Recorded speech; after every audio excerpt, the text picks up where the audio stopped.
Hi, welcome to சந்தா சமையல். நம்ம இன்றைக்கி இட்லி ஷக்ஷுகா எப்படி செய்கிறது பார்க்கலாம். ஃபஸ்ட்டு இட்லி பேட்டர் ரெடி பண்ணிக்கலாம். ஒரு பாத்திரத்தில் 100 கிராம் ரவை சேர்த்துக்கலாம்.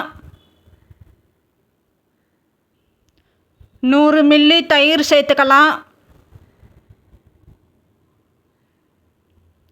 உப்பு தேவையான அளவு சேர்த்துக்கலாம்.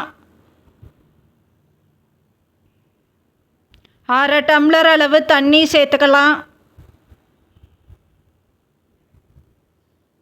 தண்ணி சேர்த்துட்டு மிக்ஸ் பண்ணிக்கலாம்.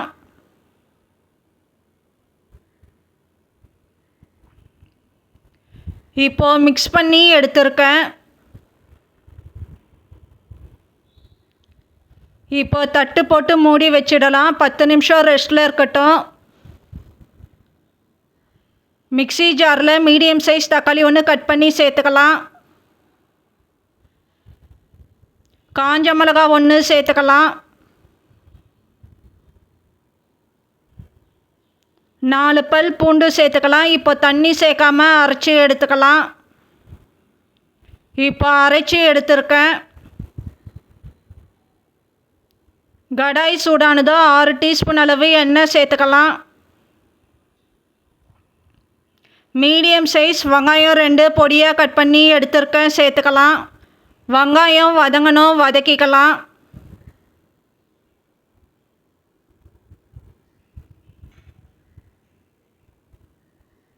மீடியம் சைஸ் தக்காளி 1 கட் பண்ணி சேர்த்துக்கலாம். தக்காளி வதங்கணும்.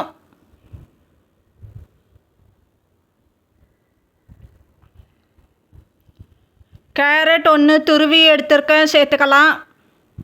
கேரட் 2 நிமிஷம் வதக்கிக்கலாம்.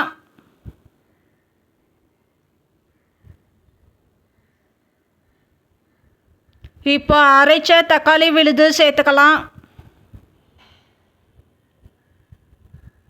1/4 டீஸ்பூன் மிளகாய்த்தூள் சேர்த்துக்கலாம். 1/4 டீஸ்பூன் தனியாத்தூள் சேர்த்துக்கலாம். 1/4 டீஸ்பூன் கரம் மசாலா சேர்த்துக்கலாம்.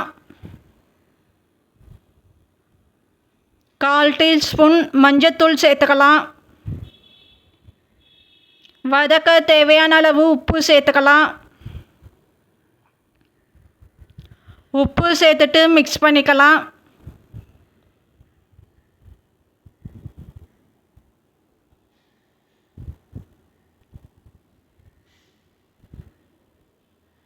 ஒரு டம்ளர் அளவு தண்ணி சேர்த்துக்கலாம். தண்ணி சேர்த்துட்டு மிக்ஸ் பண்ணிக்கலாம். இப்போ 1 நிமிஷம் கொதிக்க விடணும். இட்லி பேட்டரில் 1/4 டீஸ்பூன் பேக்கிங் சோடா சேர்த்துக்கலாம். தண்ணி கொஞ்சமாக சேர்த்துக்கலாம். தண்ணி சேர்த்துட்டு மிக்ஸ் பண்ணிக்கலாம்.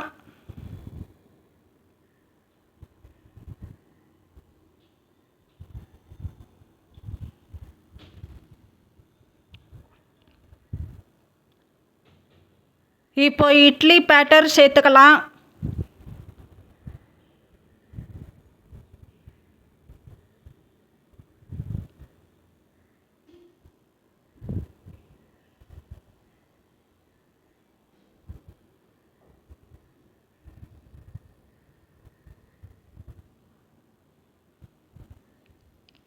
இப்போ மூடி போட்டு வச்சுருக்கேன். மீடியம் ஃப்ளேமில் 10 நிமிஷம் வேக விடணும். இப்போ இறக்கி வச்சிடலாம். இப்போ தாளித்து விடணும். கரண்டி சூடானதோ 2 டீஸ்பூன் எண்ணெய் சேர்த்துக்கலாம்.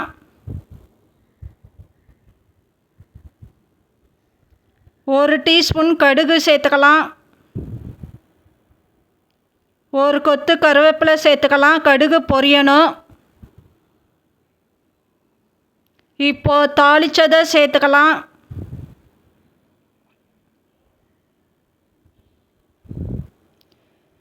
இப்போ நமக்கு இட்லி ஷக்ஷுகா ரெடி ஆயிடுச்சு. இந்த சேனல் பிடிச்சிருந்தால் லைக் பண்ணுங்கள், ஷேர் பண்ணுங்கள், சப்ஸ்கிரைப் பண்ணுங்கள்.